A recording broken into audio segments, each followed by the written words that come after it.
बिस्मिल्लाहिर्रहमानिर्रहीम। दोस्तों, मेरा नाम है फ़िज़ान। आज के इस वीडियो में मैं आपको बताने वाला हूं कि आप किस तरह HTML का डॉक्यूमेंट बना सकते हैं अपने कंप्यूटर पर नोटपैड के ज़रिए से। तो सबसे पहले तो मैं आपको HTML के बारे में बता देता हूं। सिंपली HTML एक लैंग्वेज है। इसका मतलब HTML का जो मतलब होता है उसका मतलब होता है हाइपर टेक्स्ट मार्कअप लैंग्वेज। ये एक लैंग्वेज होती है जिसके ज़रिए से हम वेब पेजेस को क्रिएट करते हैं। वेब पेजेस क्या होता है, आपने ब्राउजिंग कर रहे हैं इंटरनेट पर, तो आपने गूगल पर कोई वेबसाइट सर्च की है। तो वेबसाइट सर्च करने के बाद आप उसे ओपन करते हैं। ओपन करने के बाद आपको जो शो हो रहा होता है ना, वो वेब पेज होता है। उसी पर मैंने आपको बताया कि तो आज के इस वीडियो में मैं आपको यही बताने वाला हूँ कि आप किस तरह HTML डॉक्यूमेंट को बना सकते हैं। HTML डॉक्यूमेंट बनाने के लिए आप नोटपैड का भी यूज़ कर सकते हैं और आप नोटपैड प्लस प्लस का भी यूज़ कर सकते हैं। अगर आप मैक सिस्टम पे है तो आप नोटपैड प्लस प्लस का यूज़ कर सकते हैं। टेक्स्ट एडिटर का भी आप यूज़ कर सकते हैं। तो चलिए शुरू करते हैं। मैं आपको इसमें सिर्फ यही बताने वाला हूँ कि आप डॉक्यूमेंट को क्रिएट कैसे करें। तो जो मैं टैग्स वगैरह इस्तेमाल करूँगा तो उसके लिए मैं एक अलग वीडियो बताऊँगा जिसमें आपको मैं टैग्स के बारे में बताऊँगा। HTML डॉक्यूमेंट आपने जब क्रिएट करनी है ना, तो सबसे पहले आपके आएगा HTML का टैग। HTML में कुछ टैग होते हैं, जैसे हम लिखने के लिए हम कुछ टैग्स का इस्तेमाल करते हैं। ठीक है, जैसे P for paragraph, T for title. Title लिखेंगे तो टाइटल का टैग यूज बन जाएगा। तो इसी तरह से HTML में हम टैग्स का इस्तेमाल कर सकते हैं। कुछ टैग होते हैं जिनका ओपनिंग टैग भी होता है और क्लोजिंग टैग भी होता है। कुछ टैग हमारे पास ऐसे हैं जिनका ओपनिंग टैग होता है लेकिन क्लोजिंग टैग नहीं होता। जैसे हम सबसे पहले जब डॉक्यूमेंट बनाएंगे तो हमने HTML लिखना है। HTML, ठीक है। HTML लिखेंगे। उसके बाद हम ऐसे HTML लिखने के बाद ये एक पेयर टैग है। पेयर टैग का मतलब इसका ओपनिंग भी है और इसका क्लोजिंग भी है। तो इसका मैं ओपनिंग लिख लिया, उसके बाद मैं क्लोजिंग लिखता हूँ। क्लोजिंग लिखने के बाद आपने इधर स्लैश का यूज़ करना है। ये लिखने के बाद आपने इसे मैंने नीचे ले आया हूँ। HTML जो ओपनिंग क्लोजिंग टैग, इसके दरमियान में हमने लिखना होता है। ओपनिंग और क्लोजिंग के दरमियान में हमने लिखना होता है। ठीक है, HTML मैंने लिख लिया। उसके बाद मैं आपको बताता हूँ कि आपने टाइटल का टैग किस तरह यूज़ करना है। HTML ओपनिंग HTML क्लोजिंग के दरमियान में मैं आपको बताऊँगा कि आपने टाइटल का टैग किस तरह यूज़। हेड सेक्शन और बॉडी सेक्शन होता है आपका। हेड सेक्शन में आपका जो ये ऊपर वाला हिस्सा है, वेब पेज का ऊपर वाला हिस्सा, ये वाला आता है हेड टैग में। और जो आपका बॉडी टैग होता है ना, उसमें आपको जो डिस्प्ले हो रहा है ये आता है। तो मैं इधर हेड लिख लेता हूँ, हेड टैग। ये मैंने हेड टैग लिख लिया।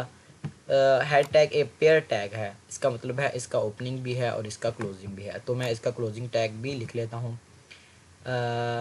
लिखने के बाद आपको अब मैं इधर हेड टैग में आपको मैंने पहले बताया था टाइटल आता है, तो मैं इधर टाइटल का टैग यूज़ कर लेता हूँ।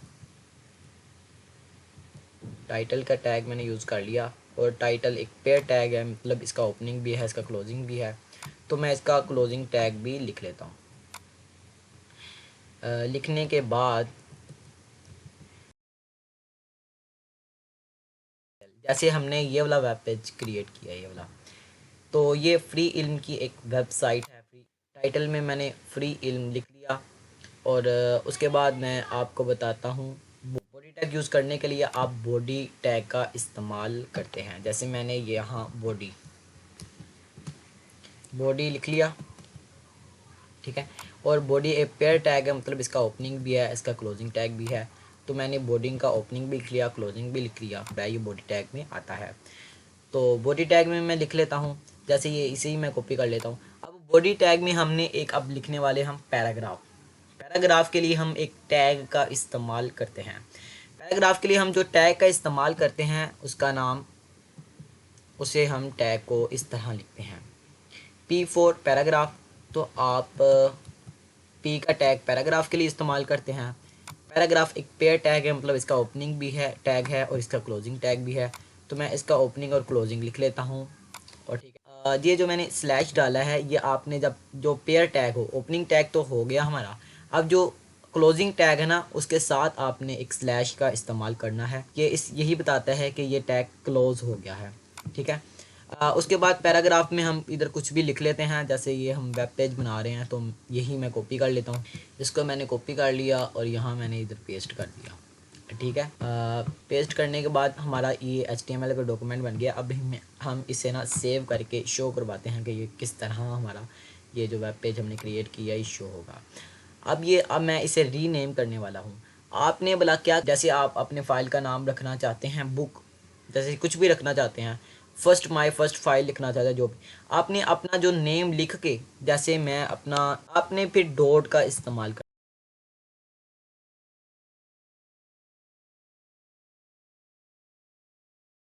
HTML लिखना पड़ेगा। उसके बाद मैं इधर सिंपली सेव पर क्लिक करता हूँ। उसके बाद मैं अपनी फ़ाइल देखता हूँ। अब फोल्डर सेलेक्ट कर लेता हूँ यहाँ से। ये देखें मैंने यहाँ से फोल्डर सेलेक्ट कर लिया। ये देखें यहाँ फैज़ान शो हुआ है। मैंने आपको पहले बताया था कि आपने अपनी फ़ाइल का नेम लिख के .html लिखना है, तो .html शो नहीं होगा। फैज़ान के नाम से मैंने सेव किया, तो ये ओपन करता हूँ। इसे मैं ओपन करने के बाद आप देख सकते हैं कि मैंने यहाँ जो फाइल मैंने फ्री इल्म लिखा था ये टाइटल टैग में, ये मेरा टाइटल टैग है यहाँ से लेके यहाँ तक। सबसे पहले मैंने HTML टैग का लिखा, उसके बाद मैं HTML क्लोज, उसके बाद मैंने जो टाइटल का टैग इस्तेमाल किया है, टाइटल में मैंने आपको बताया कि टाइटल में आपका तो यहाँ जो ये शो हो रहा होता है ये वाला, ये आपके टाइटल टैग में आता है। तो मैंने इधर फ्री इल्म लिखा था तो इसलिए यहाँ फ्री इल्म लिखा आ गया। तो उसके बाद आपने ये देखें, ये मैंने बॉडी टैग में यूज़ किया था पैराग्राफ का टैग, ये पैराग्राफ का टैग आ गया। पर फ्री इल्म नहीं लिखना चाहती, जैसे मैं अपना लिख देता हूँ माय वेब पेज, मैं अपना माय वेब पेज लिख देता हूँ। उसके बाद मैं सिंपली कंट्रोल S करने के बाद मैं अपना ये फ़ाइल में ओपन करता हूँ। उसके बाद आपको यहाँ रिफ़्रेश का ऑप्शन मिलेगा, रिफ़्रेश करें तो आप देख सकते हैं कि माय वेब पेज आ गया। टाइटल में मैंने माय वेब पेज लिखा था, आप कुछ भी लिख सकते हैं। इस वीडियो में हमने सीखा कि हम किस तरह सिंपली वेब पेज को क्रिएट कर सकते हैं। तो इसके बाद मैं अब अगली वीडियो में आपको इसके टैग्स के बारे में बताऊंगा। Thank you. अगर आपको मेरी ये वीडियो पसंद आई हो तो चैनल को सब्सक्राइब करें और बेल आइकन के ऑप्शन पर भी क्लिक करें।